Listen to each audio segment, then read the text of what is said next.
नमस्कार दोस्तों, गुरु online YouTube platform पे आपका हार्दिक अभिनंदन, स्वागत है। साथियों, अपना टॉपिक चला था 3 फेज इंडक्शन मोटर का। 3 फेज इंडक्शन मोटर में क्लास 3 हो गई और आज क्लास है अपनी कौन सी, क्लास नंबर 4, जिसमें तीसरी क्लास में अपने पढ़ लिया था स्क्वायर केज इंडक्शन मोटर के बारे में। आज पढ़ेंगे स्लिप रिंग इंडक्शन मोटर के बारे में। स्लिप रिंग इंडक्शन मोटर के बारे में आज अपन पढ़ेंगे। तो देखना भाई, स्लिप रिंग इंडक्शन मोटर और स्क्वायर केज इंडक्शन मोटर में अंतर क्या होता है और कहाँ इनका अंतर होता है। ठीक है भाई, तो ध्यान से देखना। टॉपिक कौन सा है, इंडक्शन मोटर का, क्लास नंबर 4। और मोटर कौन सी है आपकी,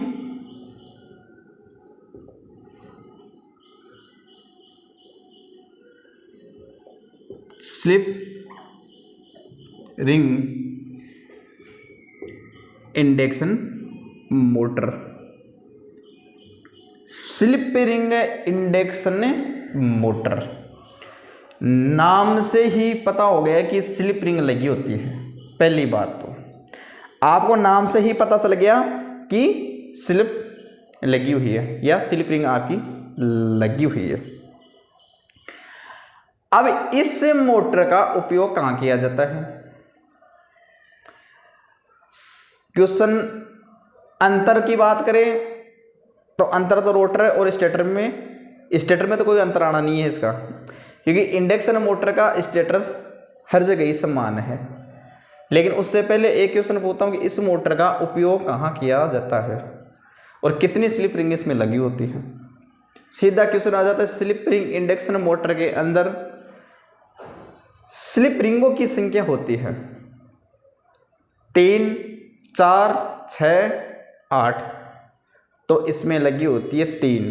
कई बार ऑप्शन में 2 भी आता है, तो कई बंदे 2 करके आते हैं।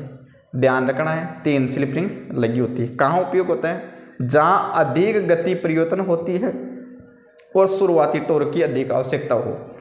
जहाँ अधिक गति परिवर्तन हो रही है लोड के साथ में और शुरुआती टॉर्क की आपको आवश्यकता पड़े, उस स्थान pay slip ring induction motor का उपयोग किया जाता है। लिख देता हूं,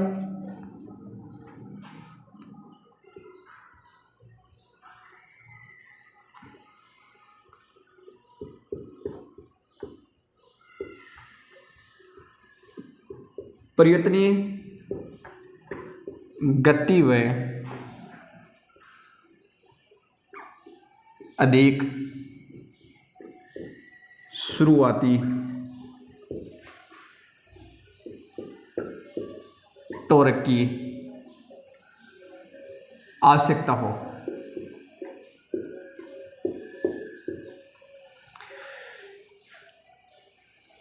स्क्वायर केज इंडक्शन मोटर से इस मोटर का टॉर्क अधिक होता है।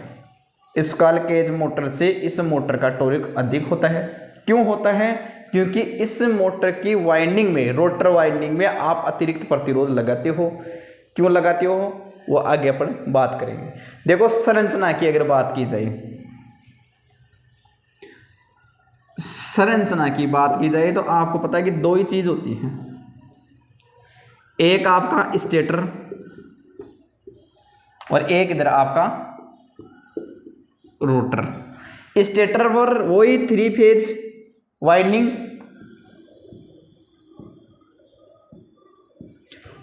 स्टेटर सिलिकॉन स्टील का बनाया जाता है, ये लेमिनेट सिलिकॉन का बनाया जाता है। वही 120 वैद्युतिक अंतर रखा जाता है और घूर्णनीय चुंबकीय क्षेत्र उत्पन्न करता है। ये सारी चीज आप पढ़ते आए हो। अब जो मेन चीज है इन दोनों मोटरों के अंदर जो अंतर है आपका, वो है रोटर के अंदर। किसके अंदर, रोटर के अंदर। तो आज इस मोटर में अंतर की बात की जाए तो स्टेटर तो दोनों का समान है। स्टेटर तो सारी इंडक्शन मोटर का समान ही है आपका। अब अंतर है तो कहां है आपका, अंतर है आपका रोटर के अंदर। एक तो आपका ये रोटर बंद परिपथ बनाता है। क्या, बंद परिपथ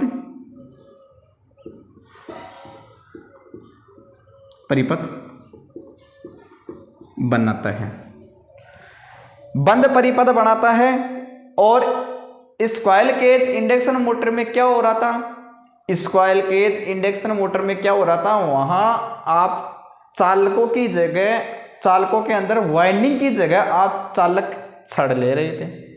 क्या चालक छड़ ले रहे थे, या नहीं ले रहे थे? पिछले वीडियो में क्लास नंबर 3 में अगर देखी हो तो स्क्वायल केज इंडक्शन मोटर में वाइंडिंग, रोटर वाइंडिंग नहीं की जाती है, वहां आप चालक छड़ काम में लेते हो। लेकिन इस मोटर, इस रोटर के अंदर इसमें वाइंडिंग की जाती है। क्या वाइंडिंग की जाती है, इस रोटर में वाइंडिंग की जाती है। वही 3 फेज वाइंडिंग होती है, 3 फेज वाइंडिंग होती है। और ज्यादातर स्टार के अंदर, क्या स्टार के अंदर स्टार कनेक्शन किए जाते हैं। ये भी एक क्वेश्चन है, स्लिप रिंग इंडक्शन मोटर के रोटर के ऊपर वाइंडिंग की जाती है। 3 page star connection, 3 page star delta दोनों, 3 पेज डेल्टा या 3 पेज डेल्टा व स्टार दोनों। तो इनमें कौन सा होगा? 3 पेज स्टार वाइंडिंग इसमें की जाती है। अब इस रोटर के अंदर क्या होता है, जो वाइंडिंग की जाती है उनको रोटर के अंदर कभी भी शॉर्ट नहीं किया जाता, रोटर के अंदर कभी भी शॉर्ट नहीं किया जाता। उस वाइंडिंग को बाहर से शॉर्ट किया जाता है। जैसे कि पिछले वीडियो में स्क्वायल केज इंडक्शन मोटर के रोटर को एंडिंग के माध्यम से चालक छड़ों को अपन ने शॉर्ट कर दी थी। लेकिन इस रोटर को, इस रोटर के अंदर वाइंडिंग की जाती है ना, उसको अंदर से शॉर्ट नहीं किया जाता है, अंदर से शॉर्ट नहीं किया जाता है। क्यों नहीं किया जाता है? क्योंकि इसकी धारा, स्टेटर के अंदर प्रारंभिक धारा अधिक होती है, तो चुंबकीय क्षेत्र भी EMF भी अधिक उत्पन्न होगा। इसलिए वाइंडिंग को बचाने के लिए, और ये रोटर अपना खुद का भी गुण खो बैठता है, इस सारी प्रक्रिया को बचाने के लिए आपको उसके प्रतिरोध लगाया जाता है। दूसरी बात, इंडक्शन मोटर में अगर रोटर का शुरुआती प्रतिरोध अधिक होगा, ये बात ध्यान रखना, इंडक्शन मोटर के अंदर नोट डालना, समझना बात को। इंडक्शन मोटर के अंदर, IM का मतलब इंडक्शन मोटर के अंदर रोटर का जितना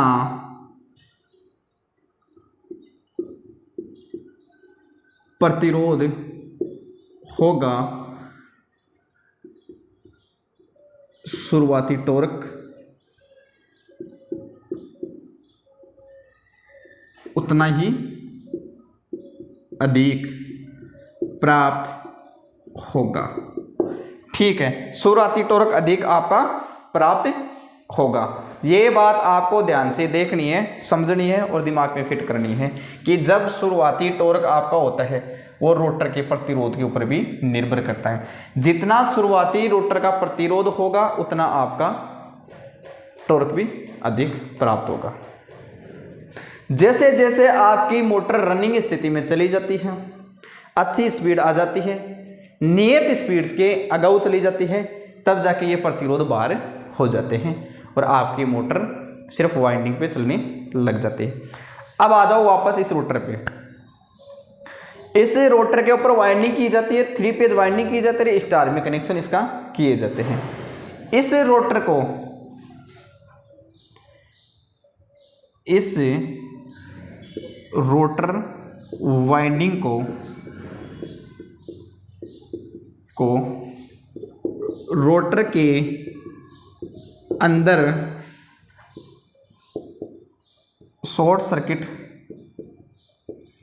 नहीं किया जाता। इस रोटर वाइंडिंग को अंदर से शॉर्ट सर्किट नहीं किया जाता है। अब कैसे किया जाता है और क्या होता है इसमें देखना है। यहां से देखो, आपकी एक वाइंडिंग तो ये है,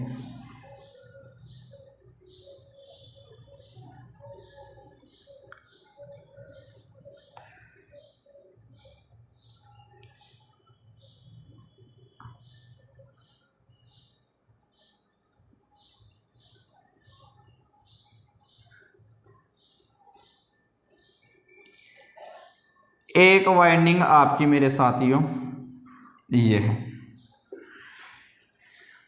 वही वाइंडिंग है, वाइंडिंग के 3 सिरे आपके रोटर के बाहर आएंगे, वो भी आगे बात करेंगे किस हिसाब से आते हैं। 3 वाइंडिंग है, एक साइड तो आपको डायरेक्टली इसको शॉर्ट कर दिया जाता है एंड रिंग के माध्यम से, ठीक, एक साइड तो सीधा ही शॉर्ट कर दिया जाता है। बाकी जो ये 3 सिरे आपके निकल के आ गए हैं, ये 3 सिरे आपके निकल के आए हैं, इनके श्रेणी क्रम में एक एक परिवर्तनीय प्रतिरोध लगा दिया जाता है।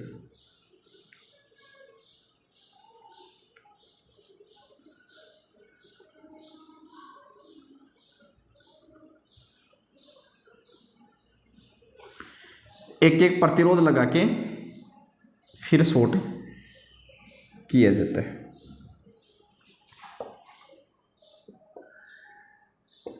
ये वेरिएबल प्रतिरोध है, परिवर्तन प्रतिरोध। इस हिसाब से इस रोटर को शॉर्ट किया जाता है, इस हिसाब से इस वाइंडिंग स्थापित की जाती है। जैसे जैसे आप इसके मान को बढ़ाते जाओगे आपका टॉर्क का मान भी बढ़ता जाएगा, आपका टॉर्क का मान भी बढ़ता जाएगा। लेकिन एक बात ध्यान रखना, ये प्रतिरोध सिर्फ शुरुआती ही समय काम आएंगे, शुरुआत के समय ही काम में आते हैं। क्या ये प्रतिरोध सिर्फ शुरुआत के समय ही काम आते हैं, आखिर तक एंड तक नहीं चलते। जैसे जैसे आपने बढ़ाया यहाँ तक आ गए तो ये यहाँ ही शॉर्ट हो जाते हैं और ये परिपथ से बाहर हो जाते हैं ये प्रतिरोध, और बाद में आपकी मोटर वाइंडिंग पे चलने लग जाती है, ये प्रतिरोध बाहर हो जाते हैं। दोबारा सुनना, जैसे जैसे इनका मान बढ़ाओगे टॉर्क का मान भी आपका बढ़ेगा। ये टॉर्क कौन सा है, आपका शुरुआती टॉर्क, वो बात यहाँ से सिद्ध हो रही है। इनका मान बढ़ाया, प्रतिरोध का मान बढ़ा, रोटर चालकों का प्रतिरोध जितना अधिक होगा उतना ही आपका शुरुआती टॉर्क अधिक होगा। आई समझ में बात? यहाँ तक आ गए और प्रतिरोध बढ़ाना था जितना बढ़ा दिया, बाद में आपका ये प्रतिरोध परिपथ से बाहर हो जाते हैं, यहीं वाइंडिंग आपकी शॉर्ट हो जाती है और इतनी सी वाइंडिंग आपकी टर्निंग तक रहती है। तो बात आपको सीधी सी यही ध्यान रखनी है क्या, कि जो ये प्रतिरोध लगाए जाते हैं, परिवर्तनीय प्रतिरोध केवल स्टार्टिंग के समय ही काम में आते हैं, स्टार्टिंग के समय ही काम आते हैं, शुरुआती समय ही काम आते हैं, बाद में ये प्रतिरोध परिपथ से बाहर हो जाते हैं। तो लिख लो ये बात।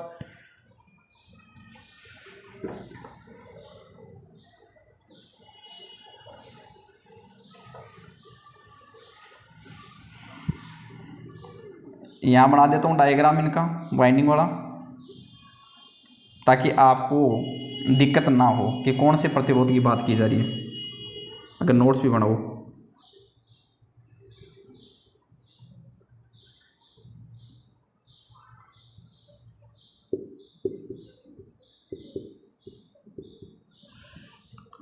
कौन सा प्रतिरोध है, वेरिएबल प्रतिरोध है, परिवर्तनीय प्रतिरोध है। नोट, वाइंडिंग में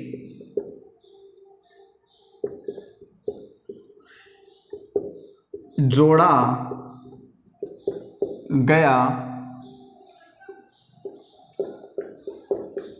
अतिरिक्त है भाई, वाइंडिंग से अधिक तो लगाते हैं, अतिरिक्त प्रतिरोध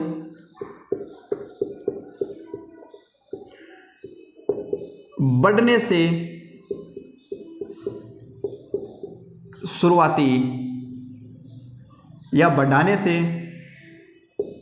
से शुरुआती टॉर्क का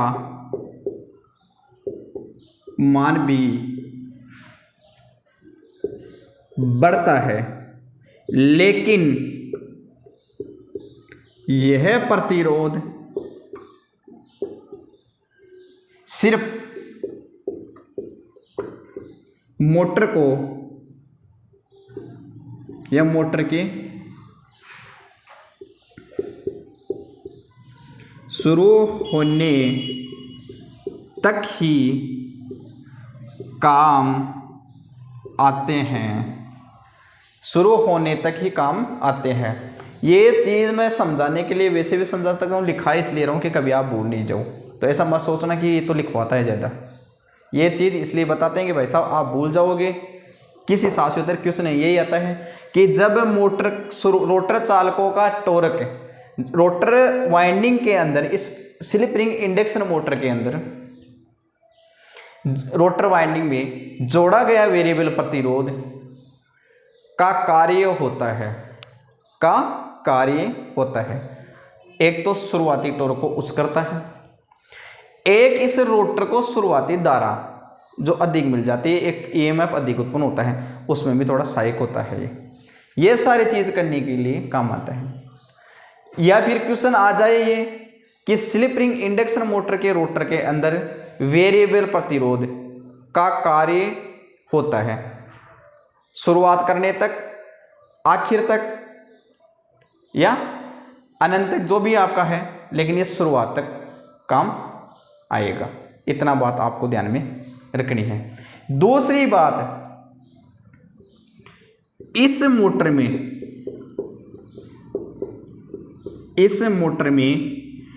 3 स्लिप रिंग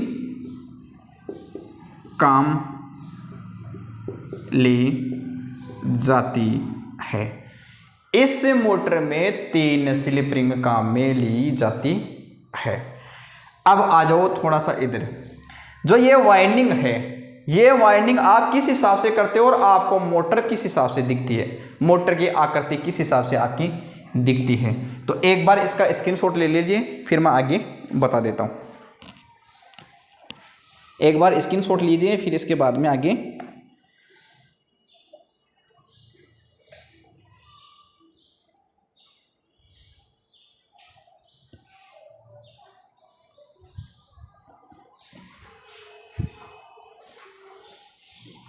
आ जाओ।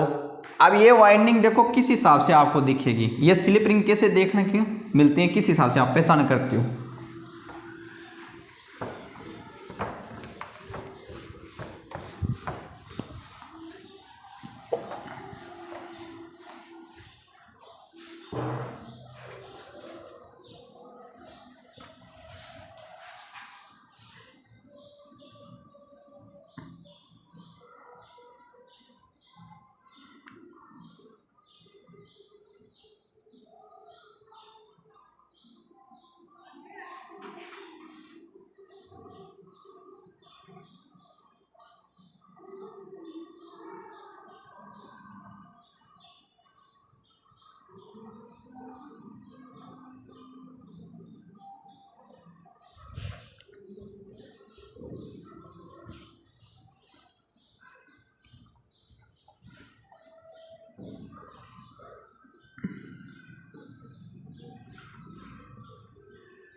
इस हिसाब से आपकी एक मोटर है और ये आपका रोटर है, ये भी आपका रोटर है, और ये अंदर आपका स्टेटर, ये बाहर की बॉडी आपको दिख रही है, ये इसका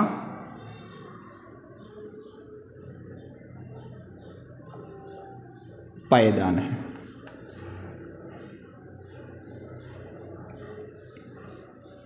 ठीक है भाई, यहां एक टर्मिनल बॉक्स होता है,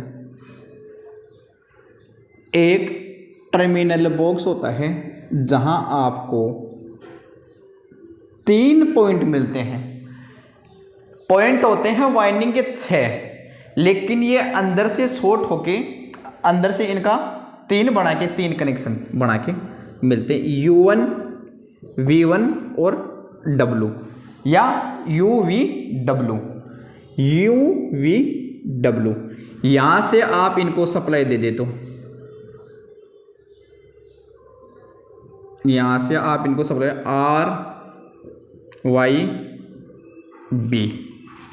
RYB, यहां तक आपको समझ में आनी चाहिए थी।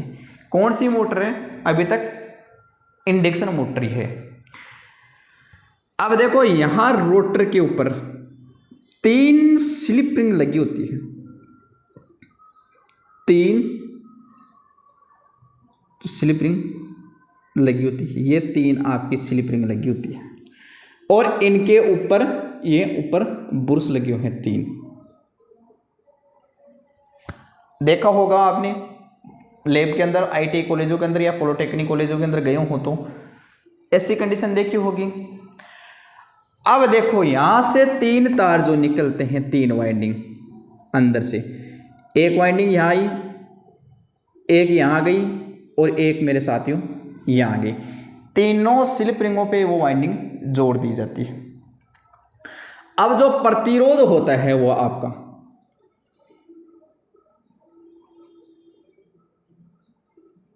एक प्रतिरोध ये हो गया,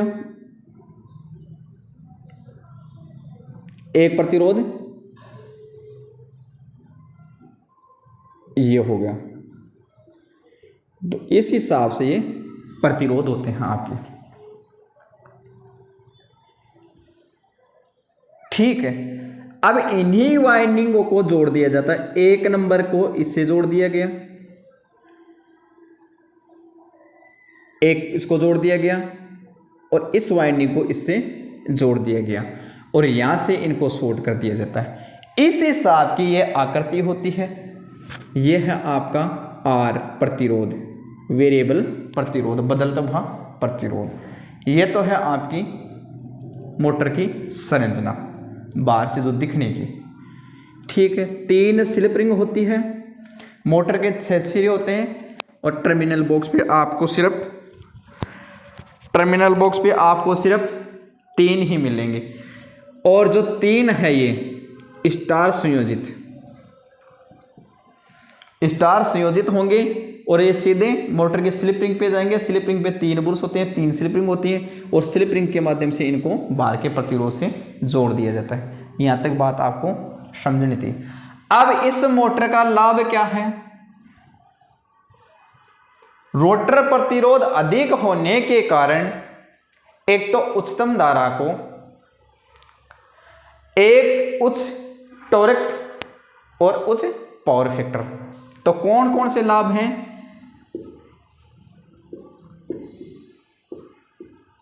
उच्च पावर फैक्टर एक तो, दूसरा है उच्च टॉर्क आपका। किस कारण से हुआ ये? इन प्रतिरोधों के कारण से। हमेशा ध्यान रखना, इंडक्शन मोटर के अंदर अगर शुरुआती प्रतिरोध अधिक होता है तो आपका इंडक्शन मोटर का टॉर्क अधिक प्राप्त होता है। और कौन सा प्रतिरोध? रोटर का प्रतिरोध अगर अधिक होता है तो आपका टॉर्क भी अधिक प्राप्त होगा। लेकिन इसकी हानि क्या होती है? दूसरी बात की तो इसकी दक्षता भी उच्च होती है, इसकी दक्षता भी उच्च होती है। आगे बात की जाए तो इसमें होता क्या है? हानियां। ये तो है इसके लाभ। और हानियों की बात की जाए तो हानि होती है कॉपर लॉस,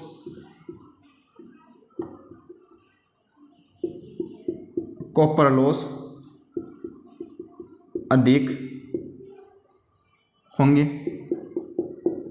दूसरी है